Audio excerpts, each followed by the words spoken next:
Buenas Voy a tardes grabar para yo todos. también por aquí. Grabar. Bienvenidos nuevamente. Mi nombre es Estefanía Luciani. Soy parte del equipo de Norte Formación y el día de hoy voy a acompañarlos como moderadora de esta actividad. Agradecemos por su presencia en esta charla. Antes de comenzar, bueno, les presento al ponente del día de hoy, el ingeniero Esteban Tenreiro. Él es profesor de la Universidad Central de Venezuela, de la Facultad de Ingeniería y Facultad de Arquitectura y Urbanismo actualmente, profesor del Máster de Ingeniería Estructural en la Arquitectura de la Universidad Politécnica de Cataluña. Como dije, es ingeniero civil de la Universidad Central de Venezuela, especialista en diseño estructural. Actualmente es CEO de Norte Obras Civiles, CEO del Hotel Boutique Vertizen Space, CEO de Esteban Tenreiro y Profesionales Asociados, con más de 2 millones de metros cuadrados construidos en varios países como Nicaragua, México, Estados Unidos, España, Costa Rica y Venezuela. Entre sus proyectos más destacados, el estadio de fútbol de La Rinconada y el gimnasio cubierto junto al arquitecto Oscar Tenreiro. Bienvenido, profe, nuevamente. Bueno, vale, buenas tardes, buenas noches para algunos. Yo ahorita estoy en Madrid, son las 8 de la noche. Y como estas reuniones Zoom, estas clases, conferencias, charlas vía Zoom, afortunadamente son universales, las puede ver cualquier persona.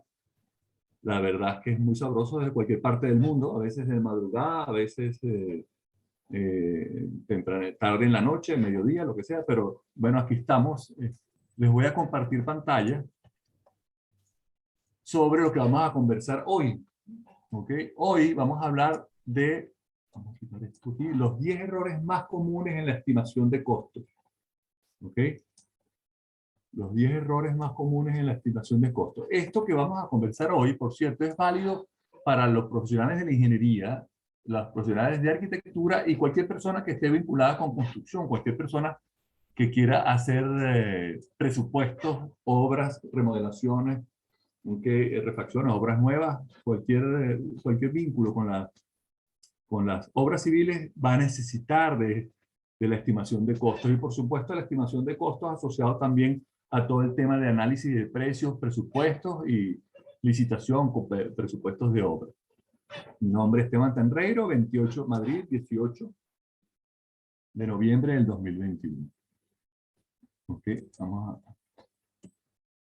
Fíjense, en primer lugar una breve presentación. Estoy egresado desde el año 88, tengo aquí algunos de los proyectos en los que he participado, de los que hemos desarrollado. Esto es el edificio Pioneer Cannon en La Urbina, en Caracas, en Venezuela. Okay. Esta de aquí es la Torre Avelino. Ustedes ven el cursor, ¿no? Me imagino que sí. Sí, profe, sí se ve. La Torre Avelino. Este es un proyecto en Caracas también, en el Rosal. Este es el Paseo de los Próceres, la ampliación de la Paseo de los Próceres. Este es el Hotel Boutique Vertizen Space, una casa en Oripoto, este Hotel Boutique. Esto es una casa en la urbanización Caricar, unas tanquillas prefabricadas que se hicieron para una planta termoeléctrica en los valles del Tuy, y el crematorio. Esta es parte de las fundaciones del crematorio del Cementerio General del Sur. Entonces son una serie de obras donde hemos participado como proyectistas y como contratistas en este caso, y que es un poquito lo bonito de la ingeniería, que uno pasa de contratista, de inspección, de supervisión, a veces uno es el que ejecuta y otro es el que inspecciona, pero también estas cosas da la vuelta y también termina inspeccionando, proyectando, ejecutando, y uno a veces lo revisan a uno y a veces uno le toca supervisar. Entonces, todos estos conocimientos de la estimación de costos es muy práctica para cualquier tipo de proyecto de gran envergadura. Este edificio del Rosal, donde estaba el McDonald's del Rosal, nosotros hicimos una cotización y la idea es tratar de entender estos típicos errores que uno comete en la estimación de costos, de cómputo de cantidades, para que no los cometamos y podamos ganar nuestras licitaciones. Fíjense, aquí como introducción, los cómputos son cantidades de obra que nos llevan al presupuesto. La palabra presupuesto, como su nombre lo indica, partimos de un supuesto, ¿okay? De un supuesto de cantidades y de precios, y lo que obtenemos es previo al supuesto, es decir, un presupuesto. O sea, estamos hablando de, por supuesto, de mucha variación. ¿Okay? Por supuesto, nosotros intentaremos siempre que sea la mínima, pero las cantidades reales son las que se ejecutan. ¿Okay? Es importante tener presente que si sobreestimamos las cantidades, obtendremos presupuestos mayores que probablemente nos harán perder la licitación o perder el presupuesto. O por el contrario, aún ganando la si estimamos cantidades menores, aún ganando la licitación, probablemente perdamos dinero. Entonces uno está en este juego de pasar un presupuesto con las estimaciones más certeras posibles para que nos ganemos el presupuesto sin perder dinero. La tarea de realizar los cómputos, ¿okay? es absolutamente necesaria y fundamental, ¿okay? Y requisito previo en la estimación de costos. Esta cantidad es realmente aburrida, ¿okay? Y exige concentración, porque además de recorrer el proyecto detalladamente de arriba abajo, requiere de una serie de operaciones matemáticas sencillas donde se cometen errores con facilidad. Uno, casi que a veces como por castigo en estas grandes empresas, terminan, mira, te toca hacer los cómputos. Es una especialidad que es bien delicada y la tenemos que hacer con mucha conciencia para que no cometamos errores. Entonces, por ello debemos estandarizar la realización de los cómputos generando una metodología y usar herramientas que nos faciliten las operaciones y que minimicen los errores. Es recomendable siempre que uno haga los cómputos y tener los que entrega el cliente como referencia. Normalmente, cuando uno va a participar como contratista en una obra, el proyectista o los proyectistas normalmente hacen sus cómputos. ¿Y qué pasa? Uno no debe confiar en estos números de los cómputos, en estos números de los proyectistas. La recomendación inmediata es que uno mismo, cuando va a presupuestar, uno mismo haga los cómputos. ¿Okay? Y siempre tener en comparación los cómputos del cliente o los cómputos de la persona que hizo el proyecto, para tener siempre una guía, y eso nos obliga a conocer bien el proyecto. ¿Okay? Los cómputos buscan como objetivo fundamental llegar al presupuesto ganador. Nuestro objetivo es ganar una obra, tener el contrato. También son usados para la procura, que por cierto, esas mismas cantidades de obras, cuando se gana el proyecto, hay que entregársela para la gente que hace compra de materiales, procura, cabilla, acero, concreto, lo que vayas a necesitar. Y nuevamente, fíjese, volvemos a medir la obra para el pago de las evaluaciones. O sea que todo el tema de cómputos y cantidades de obra lo hacemos 3 veces. Antes de la obra, durante la construcción, para la procura y luego para las evaluaciones. El objetivo de hoy es conocer los errores más comunes que se cometen en la estimación de costos de la construcción y tenerlos, por supuesto, presentes para evitarlo. Primer error, okay, vamos a empezarlos a enumerar. No conocer el proyecto a fondo y los documentos asociados. Okay. Para conocer el proyecto a fondo tenemos que disponer de la siguiente información. Es imposible, que por cierto, imposible no pasa con mucha frecuencia. Mira, pásame el presupuesto, mándame los cómputos. Bueno, pero mándame los cómputos y mándame el proyecto. No, bueno, que lo estamos terminando. No, es imposible que uno estime una cantidad de cantidades de obra sin conocer el proyecto. Entonces, siempre tenemos que solicitar el proyecto definitivo de arquitectura con sus plantas, cortes y fachadas completo. Tenemos que solicitar el proyecto definitivo de estructura. ¿Okay? Tenemos que solicitar el proyecto definitivo de las mecánicas eléctricas y plomerías completo. ¿Okay? Las memorias descriptivas y memorias de cálculo, inclusive hasta el estudio de suelos, detalles, especificaciones y por supuesto los cómputos que entrega el proyectista. Esto para entonces nosotros a partir de ahí hacer un recorrido por todo el edificio y hacer nuestra propia estima. Ajá. Por cierto, las preguntas yo les pediría que las hagamos, anoten si tienen alguna duda, alguna consulta, algún comentario, lo anotamos y lo hacemos hacia el final, abrimos las cámaras y conversamos entre todos. ¿Ok? En esta etapa, durante el estudio a fondo de los diferentes proyectos, es donde detectamos las discrepancias. Esta fase es fundamental, porque además nos ayuda a nosotros mismos conocer el proyecto. No solo el de estructura, el de eléctrica, todos los proyectos que participan. ¿Okay? Y de ahí, por cierto, vamos a conocer las interferencias de las distintas especialidades, las discrepancias que hay entre lo que dice el ingeniero, lo que dice el arquitecto, nos ayuda muchísimo.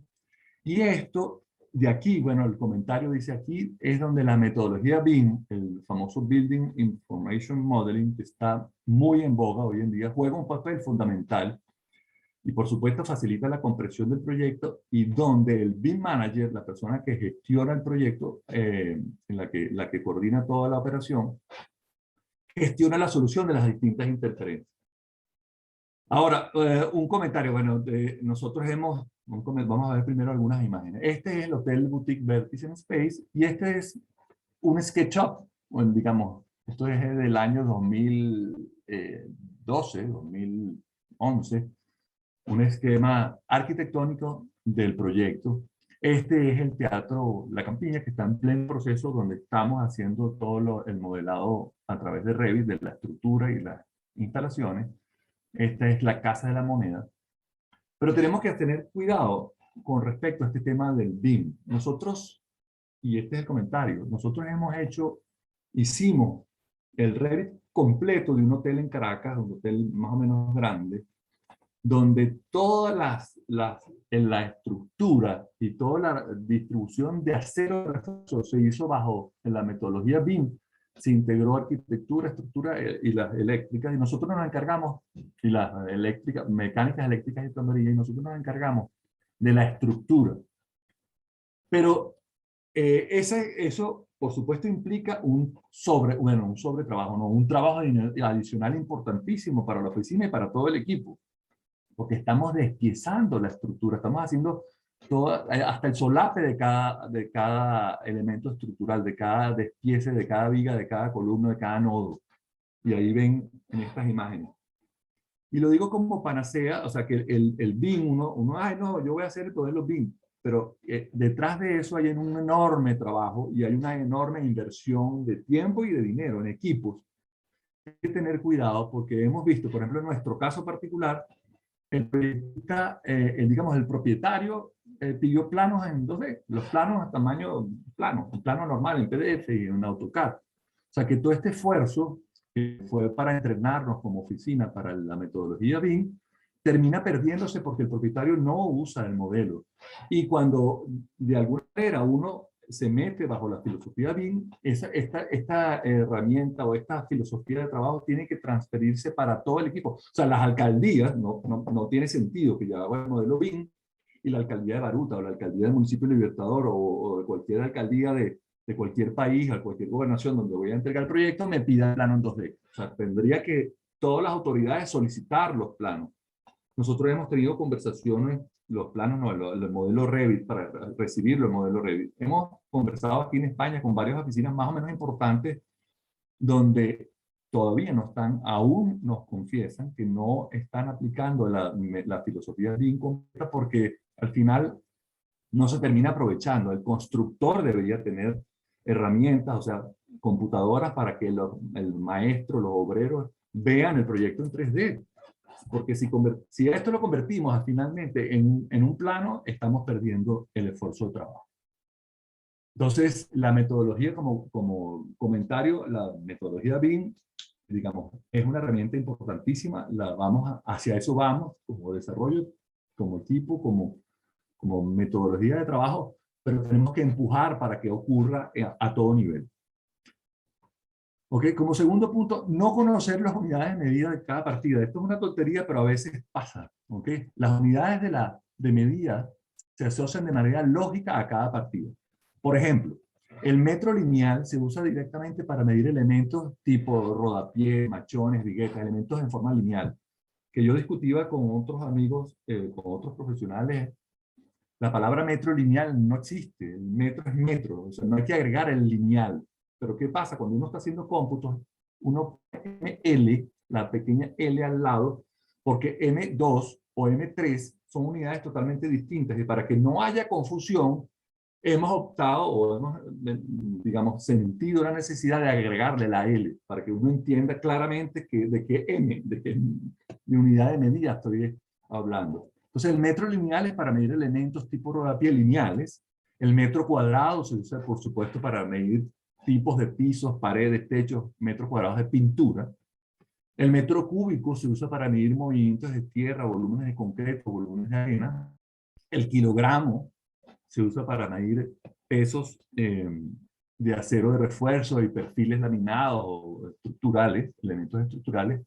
La unidad o pieza, muy usada para elementos prefabricados, accesorios. O sea, yo tengo que hablar de una pieza sanitaria. Una poceta es una unidad. Yo no puedo hablar de kilos de poceta, ¿no? Ni de kilos de lavamanos. Son piezas, unidad. El valor es piezas, un accesorio, es una unidad. Entonces tenemos que tener claro todas estas unidades y cuidado no confundir los términos. Por ejemplo, cuando estamos hablando de marcos, ¿okay? De estructuras, esto es una foto del Hotel Boutique Vértice en Space, cuando estamos hablando de marcos, la unidad de marcos metálicos es la unidad. Cuando estamos hablando de la pared de bloques es por metro cuadrado y así vamos identificando cada una de las partes. Como tercer error típico es no conocer la norma que aplica a cada partida. ¿Okay? Tenemos que conocer la norma. Nos tenemos que adaptar a las normas locales. Si yo voy a licitar en Perú, si voy a licitar una obra en México, si voy a licitar en España, tengo que adaptarme, e inclusive si voy a aplicar una norma a PDVSA, a una institución, me tengo que adaptar a la norma local, local del país o de la institución.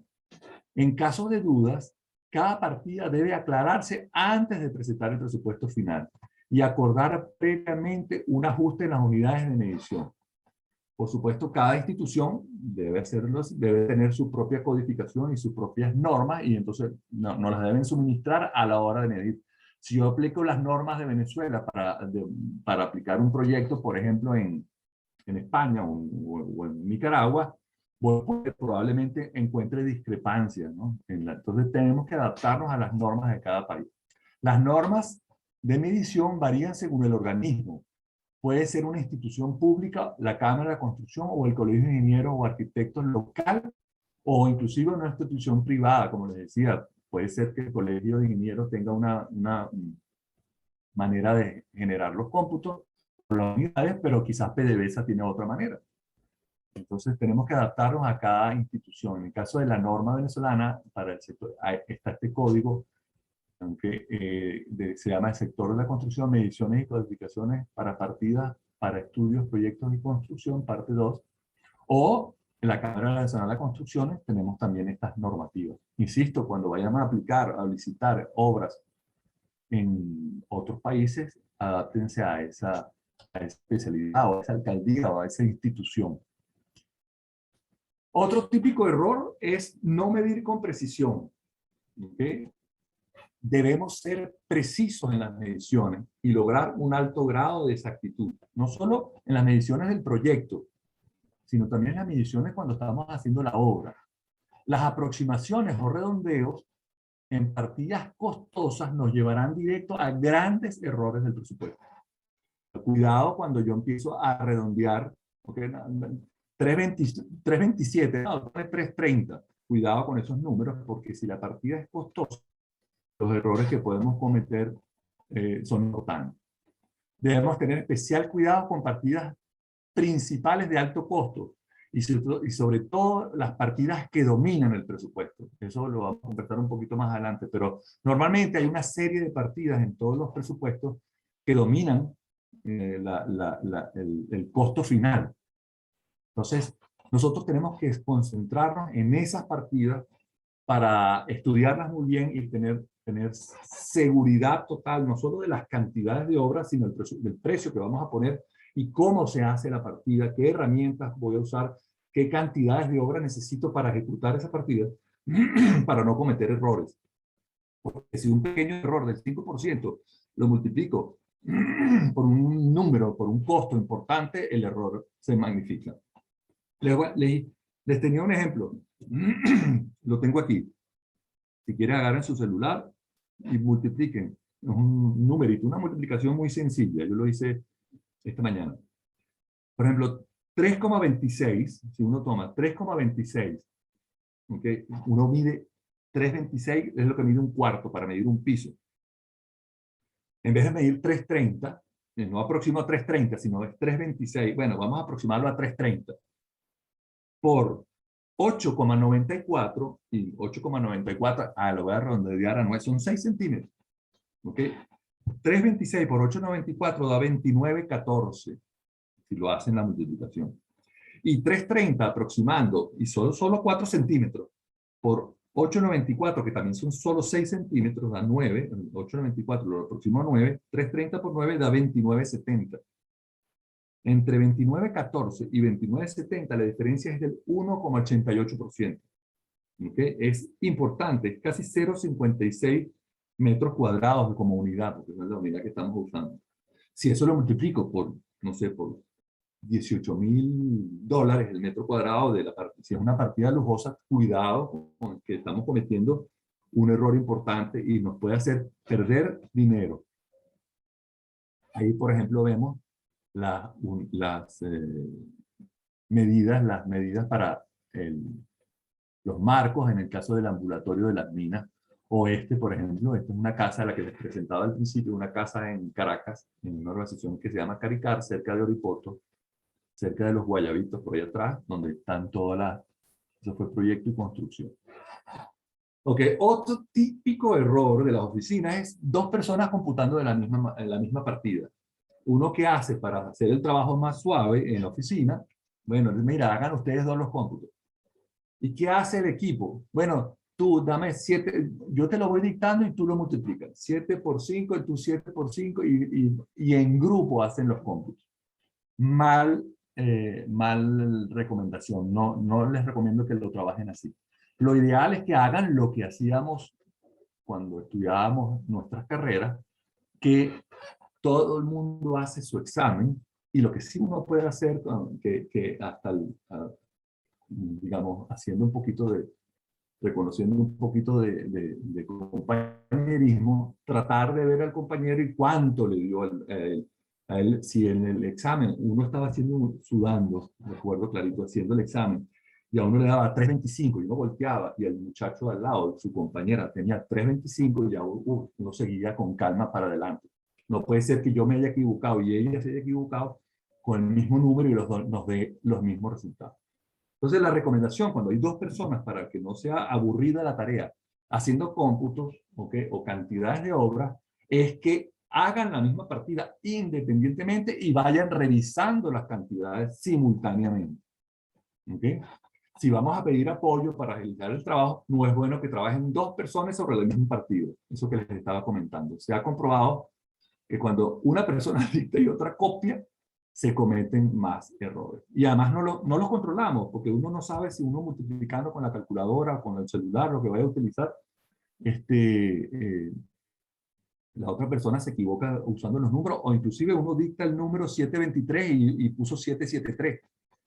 Entonces, la otra persona no se da cuenta. Lo ideal es que cada quien, lo ideal es que ambas personas hagan sus cálculos por separado y que se vayan comprobando resultados avanzando con pie firme sobre el presupuesto. ¿Cuánto te dio a ti? ¿Cuánto me dio? ¿No te dio igual? Vamos a revisarlo de nuevo.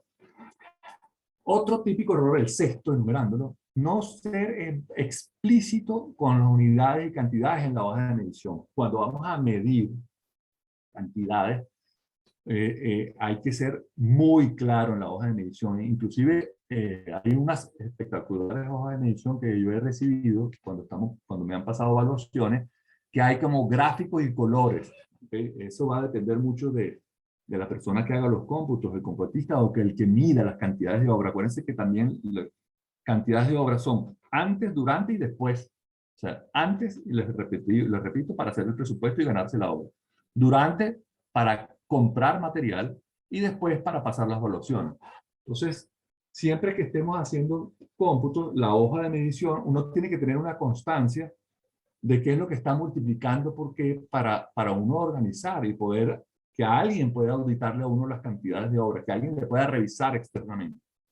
Entonces, estas unidades, las hojas de medición de las evaluaciones deben ser claras y si es posible gráficas para saber con facilidad dónde, cuándo y cómo se tomaron las mediciones. ¿Ok? Todo esto para una posterior revisión, para que algún compañero de trabajo audite, revise, quizás la palabra auditar es un poco feo, pero alguien revise tu trabajo, revísame las cantidades, dame tu hoja Excel, dame tu cuaderno, dame tus apuntes y cómo lo hiciste.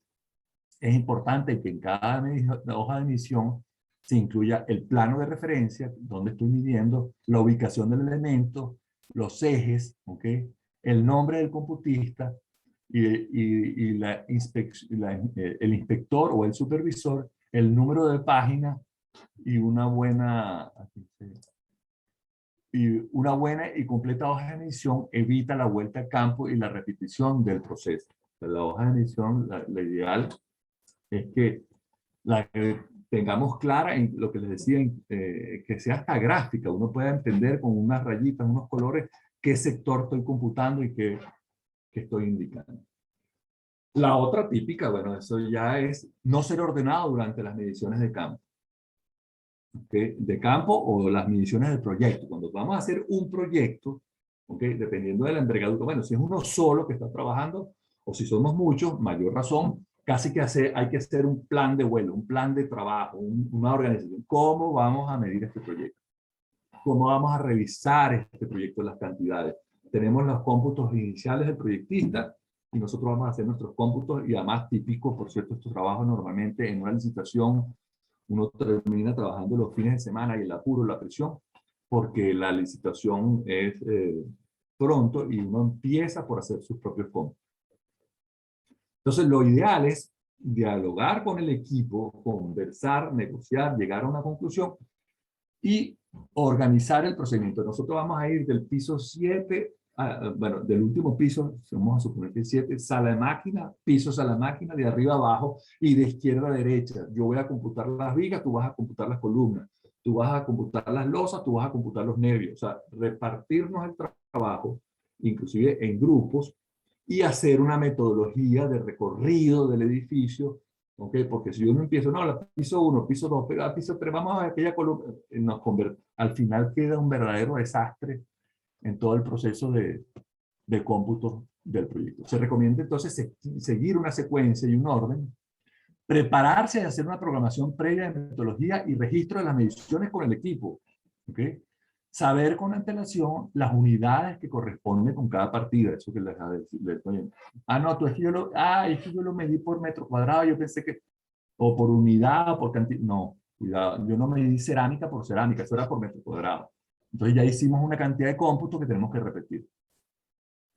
Realizar el despiece de cada partida para incluir en las mediciones cada rubro asociado, tener planos de detalle y especificaciones para saber los materiales que la conforman y las cantidades en las unidades correspondientes. Esto es importantísimo. Cuando yo voy a hacer la cantidad de obra, tengo que tener el plano de detalle, especificaciones para saber los materiales que conforman cada partida.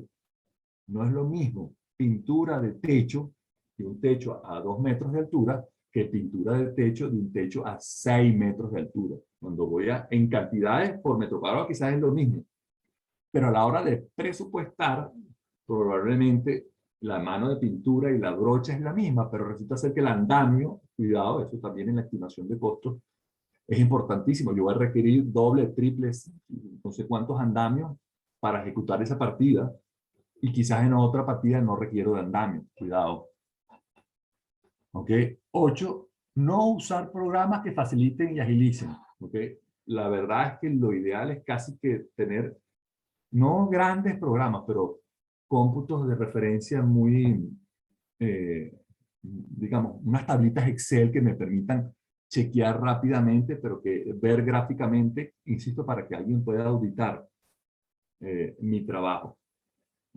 Si yo trato de dejarlo en un cuadernito y que no facilito la operación, el Excel, por lo menos todo lo que es la multiplicación de una partida con otra, agiliza muchísimo. Por cierto, la exactitud, y en el Excel se le puede, a veces el Excel aproxima, bueno, los que conocen Excel, hay que usar 2 decimales. ¿Ok? Porque a veces el Excel multiplica y usa todos los decimales, uno le digamos, grafica 2, ¿okay? Pero él calcula con más. Y resulta ser que las unidades al final terminan dando de distintas. Hay que tener cuidado con ese tema de la aproximación. ¿Ok? En la actualidad es común utilizar procesos digitales para la realización de presupuestos. Esto que decía, por ejemplo, del BIM.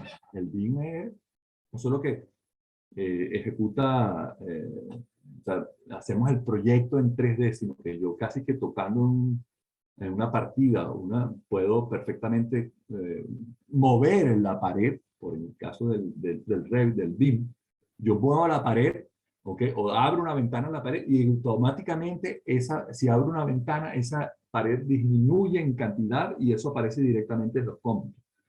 Les digo, eso suena así como, ay, bueno, voy a hacerlo, pero es un trabajo adicional importante que hay que hacerlo y que hay que llevarlo y hay que medirlo y hay que plasmarlo en el modelo.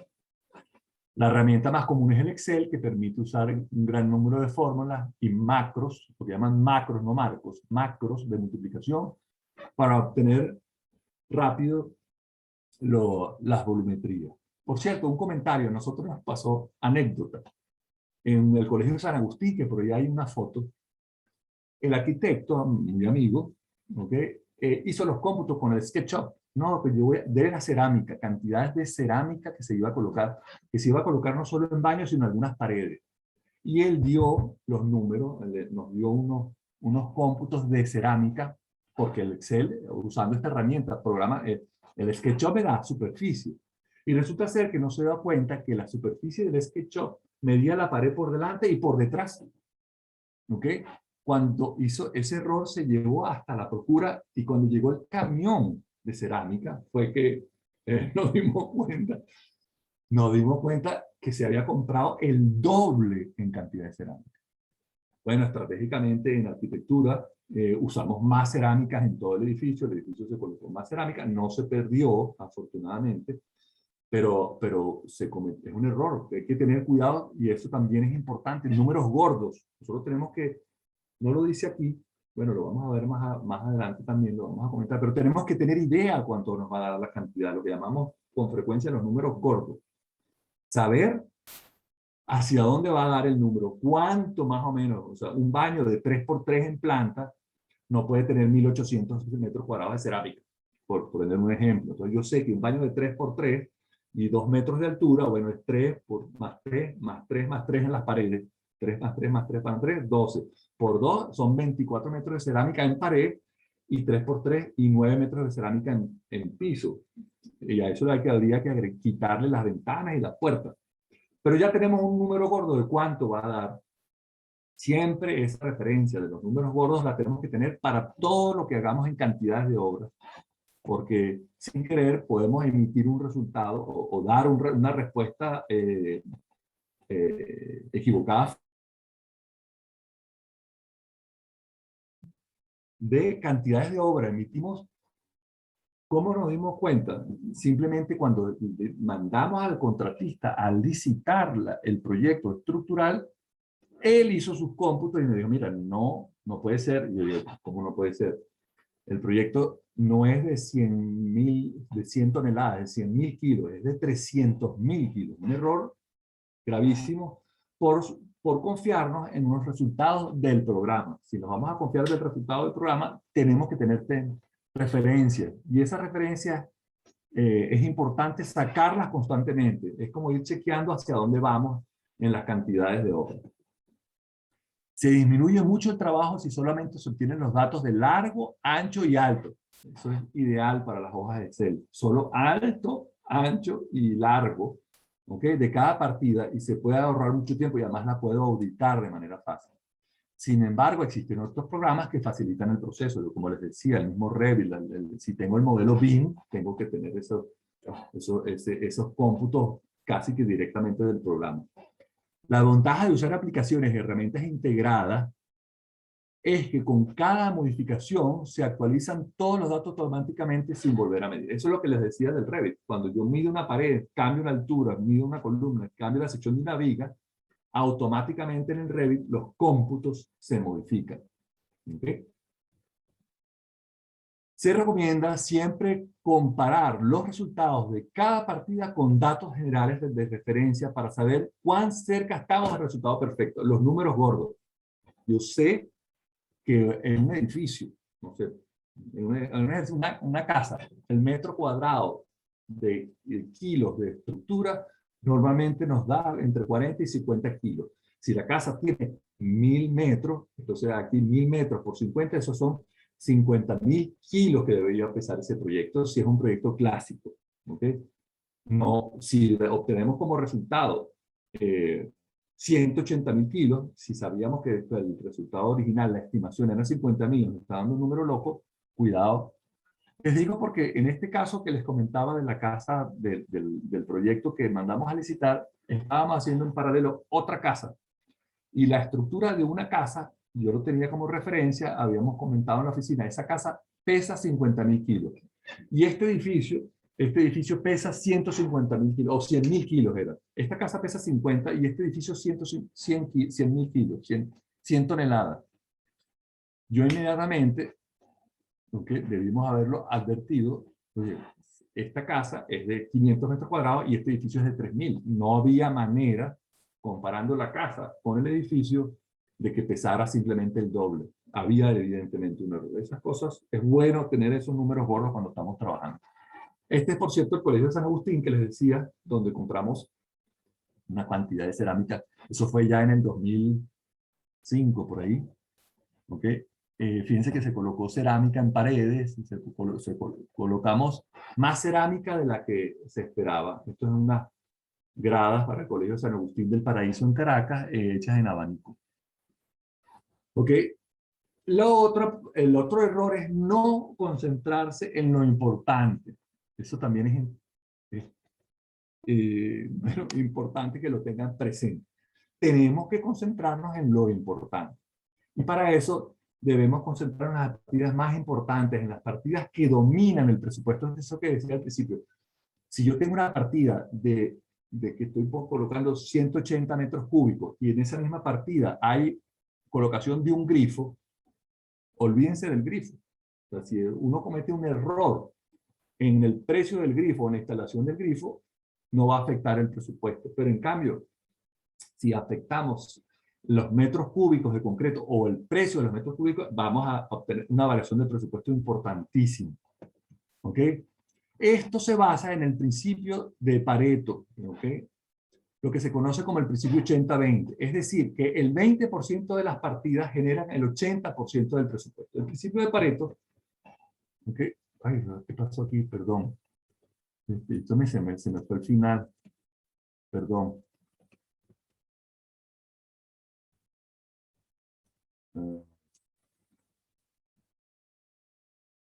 No sé qué pasó.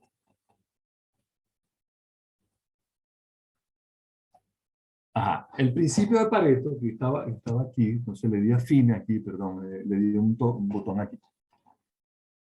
El principio de Pareto dice que así que nos debemos concentrar en el 20% de las partidas y trabajarlas efectivamente. ¿Qué dice Pareto? El principio de Pareto es el también conocido como la regla del 80-20.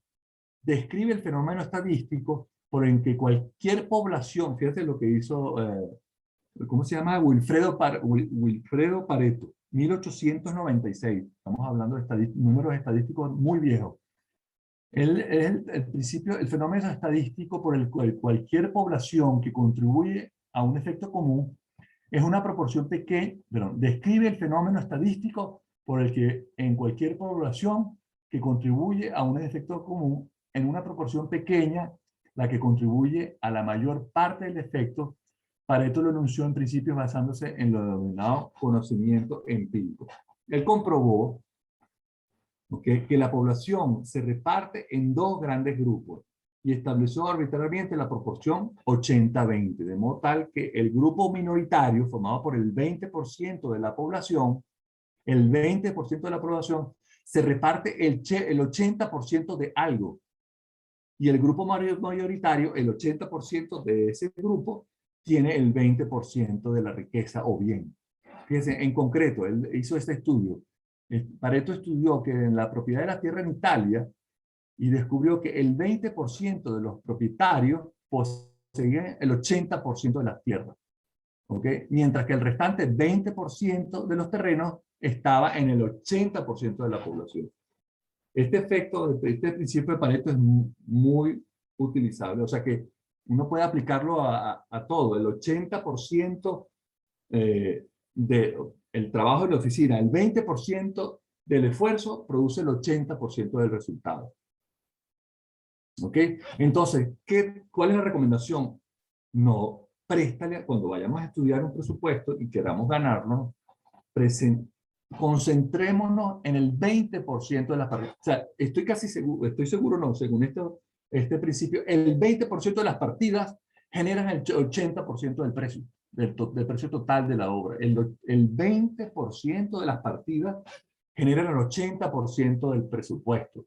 Así que en el 80% no tenemos que revisarlas todas, el 80% de las partidas generan el 20% restante, no importa. Entonces nos concentramos en lo importante, es lo que les decía, en las partidas que cuesten más, en las que tengan más cantidad y las que generen, casi que cuando yo reviso estas cantidades lo hago así, lo que dé más números. Las 20 partidas que sean las más grandes. Claro, yo no sé si son más grandes por cantidad o por precio. Y ahí hay que estudiar que la combinación cantidad-precio sea la acertada para podernos ganar la licitación. ¿Okay? Podernos ganar el presupuesto.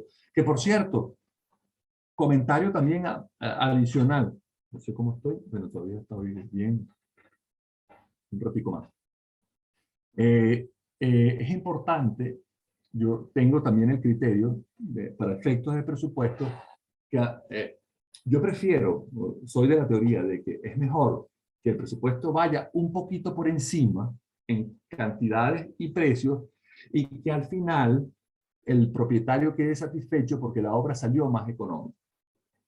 Ese principio, que es como más honesto, decirle al cliente, mira, va a costar un poco más, ¿ok? Y al final tú le dices, mira, no costó 100, costó 90, y él queda satisfecho, contento. No me ha dado buenos resultados este principio. ¿Por qué? Porque el cliente termina preocupado, porque cuando licita con otra gente, con otro equipo, con otra empresa, en la otra empresa lo hacen al revés. Tiran algunas partidas a pérdida, inclusive, o algunas cantidades las hacen a propósito, intencionalmente equivocadas en menor cantidad, ¿ok? O precios malos, precios muy ajustados, precios a pérdida, para que después que obtenga el presupuesto, lo que me toca es reconsiderar y empezar la reclamación. Cuidado, eso quizás en el caso de llave en mano, eso cuando uno entrega el presupuesto completo, ya eso no es posible, pero cuando uno le toque revisar un presupuesto, lo que tenemos que comparar y revisar de ambos presupuestos son el 20% de las partidas, otra vez aplicando este principio de Pareto. Y por último, uno de los errores más comunes, ¿ok?, es no conocer los procesos constructivos que sucederán. No conocer el proceso constructivo que se va a usar. Y ahí me permito hablar un poco justamente de lo que nosotros, lo que uno se empeña en clases en la docencia. La persona encargada de hacer los cómputos debe ser una persona con amplia experiencia, ¿ok? No sé si el que la hace o por lo menos el que la revisa, de amplia experiencia tanto en obra como en oficina, porque se le está descargando una responsabilidad importante. Con un instinto de evaluación de partidas y de cantidades y saber el proceso constructivo. La falta del conocimiento del proceso constructivo puede ocasionar graves errores significativos en el cálculo que finalmente impactan en el presupuesto. A menos, insisto, que después que tengamos el presupuesto, como decimos a veces en la oficina, a propósitamente, intencionalmente, uno tira partidas a pérdida, ¿ok? Sabiendo, claro, si estamos en el 80-20, el 80 de las partidas producen el 20, bueno, eso pueden ser partidas a pérdida, pero cuando estamos hablando de las 20 partidas, el 20% de las partidas que generan el 80, esas son las que tenemos que cuidar. Las 20% de las partidas que dan los números gordos, los números más importantes. Y en esas partidas tenemos que estudiar bien el proceso constructivo. ¿Por qué? Ok, aquí les comento. Por ejemplo, el armado como proceso constructivo. Ok, aquí dice, la cantidad y disposición de acero de refuerzo de un elemento estructural viene especificado y detallado en los planos estructurales del proyecto. Cambios de manera inconsulta nos convierte automáticamente en responsables del proyecto. Nosotros tenemos que construir lo que está indicado en los planos. No debemos cambiar lo indicado en los planos. ¿Ok? Se supone que esto está computado. Pero cuando el ingeniero, yo no sé si el ingeniero o los proyectistas computaron con la sección transversal, el corte de la columna, pero ven que hay solapes aquí, hay una cantidad de cabilla en solape que se usa, que en la oficina particularmente nosotros tomamos como solape el 10% como desperdicio para que entre en solape y nos ha dado buenos resultados. En el caso del Revit, si hacemos el proyecto en BIM, no hay que contar el solape. O sea, el BIM me va a dar el cómputo exacto de la partida. ¿Ok? Pero, por ejemplo, miren esta columna. Cuando el diámetro del acero de refuerzo es muy grande, el solape es muy grande, muy largo, porque es la exigencia normativa, una cantidad de veces el diámetro, 20, 30, 40 veces el diámetro. Entonces, si yo no me doy cuenta del solape, estoy generando una pérdida enorme en cantidad de partida. O sea, yo no puedo computar la sección transversal de una columna por la cantidad de cabillas que tenga, sino tengo que tomar en cuenta el solape. ¿Ok? Hay otra partida que es un acero de refuerzo no computado, ¿okay? Que es importantísimo que uno utiliza en obra. Se utilizan cantidad de aceros de refuerzo como guías, apoyos, apuntalados, amarre, que se deben recuperar antes del vaciado. De lo contrario, entrarán en la estimación de costo. Si yo no computo al hacer una columna, esta cantidad de cabillas que uso para construir, estoy perdiendo. Por ejemplo, fíjense estas cabillas. En el caso de los cabilleros, ponen unas cabillas aquí verticales para poder amarrar. Esta cabilla yo la tengo que recuperar y usarla para el siguiente nivel. Si la tiro a pérdida o la dejo en el concreto, embutida en el concreto, mala praxis porque va a generarme una pérdida. Por ejemplo, estas cabillas que el maestro pone de guía para dar la pendiente hacia la tanquilla, ¿ok? En lo que termina el vaciado, inmediatamente son removidas y de hecho él siempre las quita. Y estas que están llenas de concreto es porque se han usado en otros vaciados, las vuelves a colocar, claro, no las vas a limpiar ni cepillar, quedan llenas de concreto, pero esta pieza que la acaba de poner para este vaciado. No, más aún, hay una cantidad de cabilla adicional, la ven aquí, unos pequeños U's, unos burritos. Es para separar el acero de refuerzo para que no quede en contacto con el terreno. ¿Dónde el proyectista especificó eso? No se especificó en ningún plano, en ningún detalle, en ningún lado. Estás en las especificaciones, leyendo las especificaciones, él podrá decir, se colocarán burros de cabilla de medio o de 3/8 cada 50. Eso no lo especifican normalmente, pero hay una pérdida importante de esta cabilla, digamos, de cabilla que queda embutida. Por ejemplo, esta que ven aquí, cabilla para guía de vaciado, cabilla que se utiliza para el propio trabajo, para hacer estos son unas zapatas que se están vaciando para un refuerzo estructural, y fíjense que hay una cinta perimetral, ¿okay? Y esta cabilla tengo que procurar retirarla. Si yo la dejo en el vaciado, ¿okay? La estoy perdiendo y tengo que estimarlo.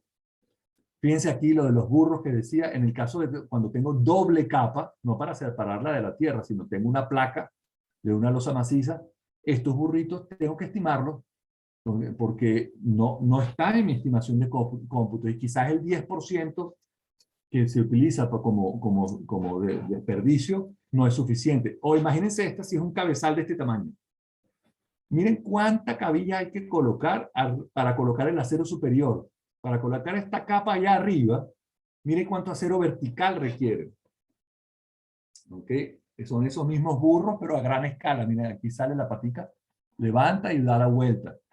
¿Ok? Eso es una cantidad de acero de refuerzo que, si no, y eso tiene que quedar dentro del cabezal. Eso no hay manera de quitarlo. Si no lo tomo en cuenta en mi cómputo, bueno, perdí este dineral. Cuidado, entonces por eso digo que, por ejemplo, en este caso, que es una losa de fundación, fíjense, una losa de 1,20 m de espesor, ¿ok? donde tiene armado superior, armado inferior y armado intermedio. Miren los burros que colocó el maestro para soportarla. Y ese burro, otra vez, es un burro de apoyo, ¿okay? Que habría que saber la cantidad, el diámetro de la cabilla que utiliza y cada cuánto lo voy a colocar. Aquí uno podría pensar que está cada 1,5 metros, más o menos, en los dos sentidos. Una retícula de 2x2 y tomar en cuenta ese acero de refuerzo porque se queda en la losa, ¿ok? Y queda embutido en el vaciado, ¿ok? Otra cosa es, por ejemplo, el armado como proceso constructivo de elementos no estructurales, machones, faldones. A estos elementos yo les pongo acero de refuerzo. Este brocal tienen acero de refuerzo. Y ese brocal no aparece normalmente, casi que no aparece en estructura, aparece en arquitectura. ¿Ok? Uno, mira la cantidad de cabilla que hay que dejar en el brocal aquí y la que lleva adentro para el armado. Entonces, cuando el arquitecto, en arquitectura, hay que tomar en cuenta una cantidad de acero de refuerzo. Por ejemplo, para machones, fíjense los machones o las vigas de corona. Aquí tiene 4 cabillitas de 3/8 y son metros y metros lineales de pared. Hay que tomar en cuenta, para efectos de cómputo, pared, no sé qué, bloque, metro cuadrado de bloque, y uno dirá, bueno, pero en la pared de bloque, ¿por qué pones en la partida cabilla? ¿Ok? Tengo que computar la cabilla que va embutida en los machones, y eso tiene que estar especificado. Y el que no conoce, el que no sabe cuándo una pared requiere machones o no, o cuándo una pared requiere de viga corona o no, no sabe si va a necesitar este acero adicional. ¿Ok? Encofrado como proceso constructivo, esa es otra. No es lo mismo encofrar una columnita con cuartones, y fíjense que los perros están por fuera, que encofrar, aquí están los perros, ¿ves? Por fuera. Aquí hay una cabilla que afortunadamente no está dentro del elemento estructural y yo la recupero, ¿ok? No es lo mismo encofrar con corbatas, pero aún con corbatas, por ejemplo, cuando yo quiero encofrar con esta pieza que se llama corbata, el maestro le pone una cabilla que atraviesa la columna de un lado a otro. Aquí lo ven en este detalle. Aquí. Esta cabilla tiene que aparecer en los cómputos. ¿Ok? Y no es de refuerzo. No tiene nada que ver con el acero de refuerzo. Es cabilla que se utiliza en el proceso constructivo. Que al final, si no la toman en cuenta, alguien está pagando por ella. En este caso de las corbatas, fíjense de las cabillas, uno pone encofrado de madera tipo recto, acabado obra limpio o acabado obra vista, como lo quiera poner, pero importante en esa partida hay que saber que cada 60 por 60 aproximadamente va una cabilla que atraviesa la columna y no hay manera de quitarla, queda, como ven aquí, esas piezas quedan embutidas en la columna. No hay manera de recuperarla. Yo aquí lo que hago es cortarla después, y además este pedacito que queda que corto, lo boto, es un desperdicio, un pedacito no se puede usar. Entonces uno tiene que tomar unos cuantos metros cuadrados, metros lineales adicionales en cero para contemplar. Por ejemplo, si es en encofrado obra limpia, contemplar los conos, los conitos de vaciado, el tubo que implica el vaciado para poder la cabilla que atraviesa. O sea, es la técnica. Tiene que conocer cuando es la técnica de vaciado, la técnica de obra limpia. Fíjense aquí, tengo que colocar una madera adicional para mantener la verticalidad. Por ejemplo, aquí se ve la plomada, ¿okay? Y la verticalidad de la columna, pero yo tengo que colocar no solo los cuartones que van alrededor de la columna para encofrar, sino lo que llaman los vientos, el elemento horizontal, o si es encofrado metálico, o imagínense, esta columna es una de las que se hizo en el Hotel Boutique Vertice en Space, allá en Oripoto, en Caracas. Fíjense esta columna redonda, ¿okay? De madera, ¿okay? Este es el encofrado, pero mira toda la cantidad de madera que requiere adicional para poder encofrar esa columna. Y además tiene cabilla en los dos sentidos. En este sentido, cabilla por fuera, en este, por cierto, cabilla que recupero. Yo la corto, la pierdo ahí, pero la puedo recuperar para otras columnas. Pero la cantidad de madera adicional que requiere una columna redonda. O si podemos usar esta técnica, que en vez de usar madera, como se usa aquí verticalmente para agarrar el perro, yo puedo usar cabilla para agarrar el perro y esta cabilla la reutilizo. Este maestro, por ejemplo, te aseguro que gana con facilidad la licitación de esta obra porque no usa madera vertical, usa la cabilla, además es reusable. ¿Qué pasa con la madera? Que la madera al usarla, al desencofrar, se rompe, la pico, se fractura y pierde un poco de madera.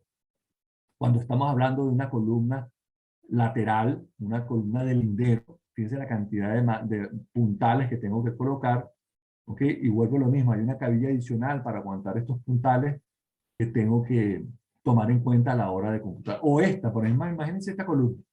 Esta empresa estuvo, creo que 3 meses para encofrar una columna. ¿Ok? Y toda la cantidad de madera que involucra. Es muy distinto encofrar una columna con corbata que encofrar una columna con esta cantidad de acero de refuerzo. O los biseles, ¿ok?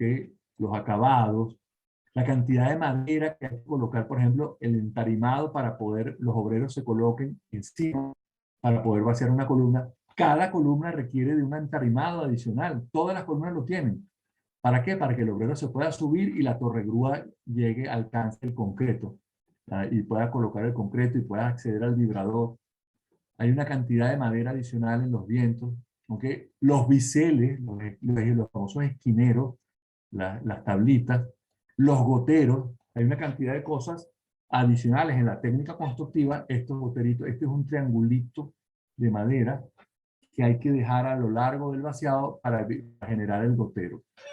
Y estas técnicas para constructivas es indispensable conocerlas. Quizás de los puntos, de los errores más conocidos, o digamos, el último, lo dejé de último porque quería hablarlo con detalle, es como el más importante. ¿Okay? Conocer bien la técnica. Entonces, aquí los podemos enumerar, con esto creo que estamos terminando. 1, conocer el proyecto a fondo. 2, conocer las unidades. 3, conocer la norma que vamos a aplicar. 4, usar precisión, no aproximemos. 5, no trabajemos 2 personas juntas, sino individuales y comparamos. 2, explícito con las cantidades de unidades. 3, orden en el proceso de computar y presupuestar. 4, usar programas que faciliten, pero no usar siempre la tendencia del número gordo. 9, concentrarse en lo importante. El 20% de las partidas genera el 80% de la ganancia, el 80% del presupuesto. Y por último, y más importante, conocer adecuadamente la técnica. Bueno, con esto creo que estamos listos. Muchas gracias. Y dejo de compartir para cualquier consulta, cualquier pregunta que quieran hacer. Conversamos. Y si quieren, prendan las cámaras y las preguntas las podemos hacer con micrófono abierto porque creo que pueden abrir el micrófono, ¿sí, no? Sí, correcto. Si desean, Pero, pueden preguntar. Gerson comentó por el chat que le parece genial que el principio de Pareto aplica para todo en la vida. para todo. El 80% de los Mercadona, o el 20%, por poner un supermercado aquí de España, el 20% de los supermercados de España venden el 80% de los productos. El 80-20, el Pareto se aplica para todo. O sea que la política, el 20%, ¿ok?, de los políticos controlan el 80% de la política. Sandrita, ¿cómo estás? Muy bien, aquí feliz escuchándote. Llegué un poco tarde, porque venía de la obra, pero feliz. Chévere. Desde México. Desde México. Y fiel a todas tus recomendaciones. Oye, la última que me hiciste fue impresionante, el azúcar en la arena, en el concreto. Estaba en la arena, sí, como dijiste. No sé qué pasó, pero creo que usaron costales de azúcar para poder distribuir. Transportaron la arena en bolsas de azúcar vieja. Exacto, de panadería. Es que no había otra manera. El concreto, cuando no fragua, es porque hay azúcar. Alguien te saboteó. Y no fue intencional, me imagino, ¿no? Sí, no fue, pero sí dio mucho susto, ¿no? ¿De qué está pasando? Sandra tuvo un vaciado en estos días y me dijo, oye, no vacía, se queja el propietario, se quejó todo el mundo que no fragua, que no fragua. Y yo, Sandra, eso es azúcar. Pero es que no hay, revisa, eso es azúcar por algún lado. Y empezaron a dar hasta que dieron con que las bolsas, imagínate. Sí, impresionante. También, bueno, consultan si la grabación va a ser compartida, correcto. Va a ser compartido por correo el link de YouTube para que puedan ver la sesión de hoy. Bueno, no sé si tienen alguna otra pregunta. Mira, Mileni está de Panamá, está por allá. Francisco está de Ciudad Bolívar.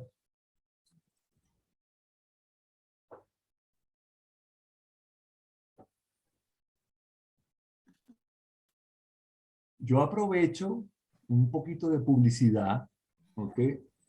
Esto de conocer las técnicas, hola Francisco, esto de conocer las técnicas para los que no han hecho estos cursos, nosotros tenemos un curso asistido en Norte Formación, donde hablamos de toda esta técnica constructiva. Son unas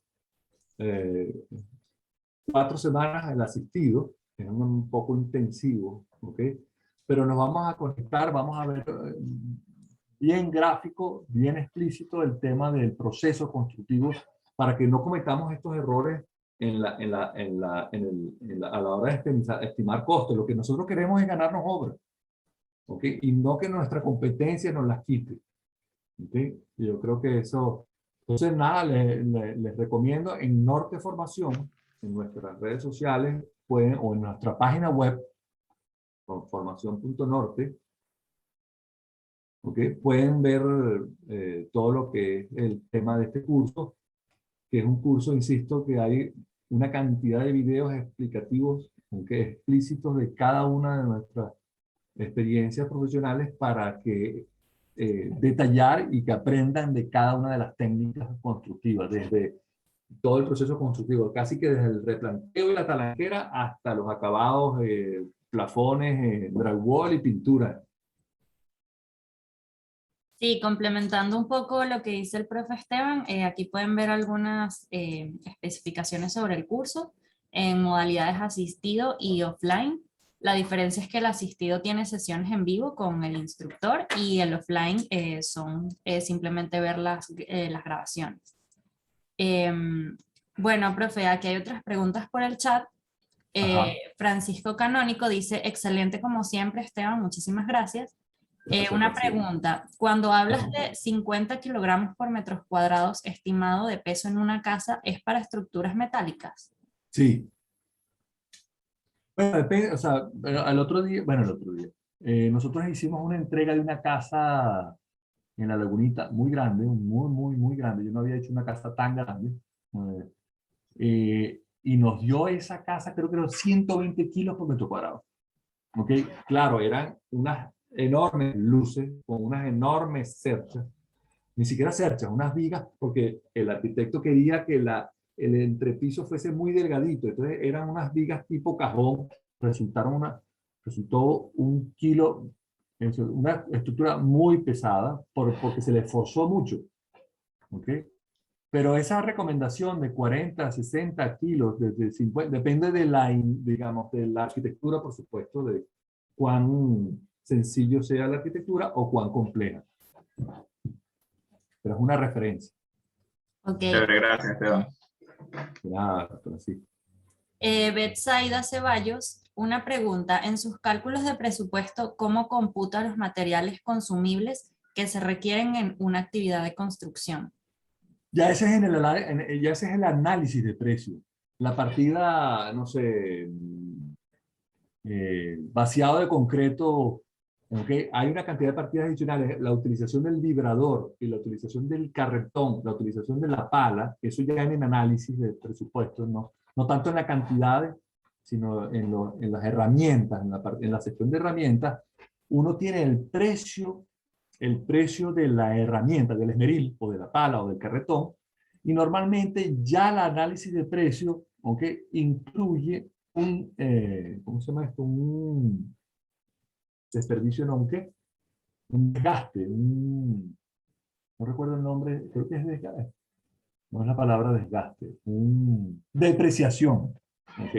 Depreciación de la pala, ¿ok? Porque la pala yo la uso 1, 2, 3, 100 vaciados, y la pala en algún momento se rompe y hay que botarla. Entonces, eso ya normalmente las partidas del Colegio de Ingenieros, ¿ok? Ya incluyen esa depreciación. O sea, la pala pone 0,1 palas. O sea, 0,1 palas significa que cuando yo lo use la pala 10 veces, ¿okay? Voy a tener una pala. O sea que el uso de la pala en esa partida, estoy poniendo un ejemplo que no es así, pero el uso de la pala es hasta 10 veces esa permite 10 usos. O uno podría poner, es como el alquiler del equipo. Uno puede poner un alquiler del equipo en la partida o una depreciación del equipo. Uno lo compra y el equipo vale 0,03. ¿Okay? Si uno multiplica por 100, o sea que se está gastando el 3% del costo de ese equipo en esa partida, en ese vaciado. Eso normalmente, insisto, lo incluye el análisis de precios. Chévere. Y la última pregunta por aquí de Gerson Vivas. ¿Qué programa utilizan para hacer presupuestos de obra aparte de Excel? La verdad es que ahorita, antes usábamos el Lulo software, pero eso ya no se usa casi nada. La verdad es que usamos el Excel. Nosotros, últimamente, sobre todo por el tema de que casi que todos los presupuestos están dolarizados y el Colegio de Ingenieros está desajustado y las partidas no están al día y uno no encuentra referencia. No sé, en otros países, que por cierto, aquí en España, cosa que está habiendo una inflación importante, consecuencia del tema de la pandemia, ¿ok? Pero inclusive se habla de un apagón. Ahora viene, por todas las noticias se habla de que va a venir un apagón, un problema energético a nivel mundial. China está consumiendo todos no sé si han visto las noticias, todos los chips, los microchips que se necesitan para todo, ¿okay? No se han podido producir y China se está quedando con el hierro, con los microchips, con toda la cosa para su crecimiento. Y entonces no se está pudiendo producir materiales. La fábrica por ejemplo, de automóviles están detenidas porque no, las bombas todas requieren de todos esos tableros eléctricos para una bomba, para un freno, requieren de microchip y no hay.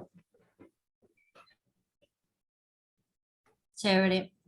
Bueno, aprovecho para comentarles, si no están registrados en la página de Norte Formación, se pueden registrar entrando a la página web, pueden ver toda nuestra oferta académica. Bueno, les comparto algunos de nuestros contactos para ir cerrando: nuestro correo, teléfono de la oficina, teléfono empresarial, y por nuestros Instagram siempre estamos activos para responder las preguntas. Y bueno, para cerrar, hay una última pregunta, profe, de Alexander Corredor. Una consulta, ingeniero. Sabemos que los APU nos permiten determinar los diferentes costos para la ejecución de cada actividad. Cuando existe una variación de precio en algunas de las actividades, ¿cómo podemos validar su incremento? Normalmente ese incremento lo coordinaba el Colegio de Ingenieros de Venezuela a través de, no me acuerdo, uno pagaba, yo me acuerdo, casi se vendía mensual, me olvidó hasta el nombre, una especie de, digamos, emisión mensual que hacían de los ajustes de los análisis de precios. En Venezuela creo que no hay emisión de nada últimamente, yo no sé decirte, es más, a mí me dicen cuánto cuesta una barra de pan y no sé si esta panadería la vende a un precio y hoy fueron a reparar una impresora a la oficina y solo por reparar una impresora $35 la mano de obra, una, y reparó 4. Entonces, no sé, son unos costos que aquí, comparados con los de España, no tienen proporción de que valen las cosas. Ponen los precios, es muy difícil. No te puedo ayudar. No sé quién fue que hizo la pregunta, Gerson. Alexander. Alexander, no te puedo ayudar. Si estás en un país más o menos, con una economía más o menos estable, ahí quizás debe haber un reporte mensual del Colegio de Ingenieros o alguien que hay un visualizador de esos que te da la actualización de la partida. Por cierto, te la cobran. En Venezuela había una empresa, estoy tratando de acordarme el nombre, si alguien se acuerda, por ahí me lo recuerda, que ellos emitían mensualmente la actualización de estas referencias de los análisis de precios. María dice... Data construcción. Sí, exactamente. Sí, sí. Y uno pagaba, uno estaba registrado en la data construcción, uno le mandaba un CD mensual. Pero ya hoy no será sino por página web. Yo no sé si data construcción existe y tiene esa referencia. Me imagino que sí.